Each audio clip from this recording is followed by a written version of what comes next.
অন্তর্বর্তীকালীন সরকারের প্রধান উপদেষ্টা অধ্যাপক ড. মোহাম্মদ ইউনূসকে ফোন করে অভিনন্দন জানিয়েছেন তুরস্কের প্রেসিডেন্ট রিসেপ তাইয়েপ এরদোয়ান। এ সময় প্রেসিডেন্ট এরদোয়ান বাংলাদেশের বন্যা দুর্গত এলাকায় জানমালের ক্ষয়ক্ষতিতে শোক প্রকাশ করেন।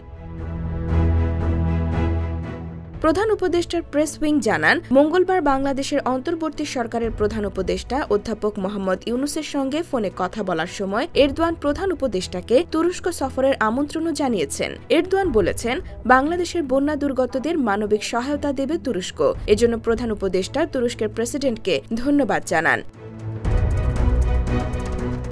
এছাড়া বাংলাদেশের পুনর্গঠন প্রচেষ্টায় সহযোগিতা করার জন্য একটি উচ্চ ক্ষমতা সম্পন্ন প্রতিনিধি দল পাঠাবে বলে জানিয়েছেন এরদোয়ান। তুরস্ক সফরের আমন্ত্রণ গ্রহণ করে অধ্যাপক ইউনূস জানান, তিনি সুবিধাজনক সময় তুরস্ক সফর করবেন।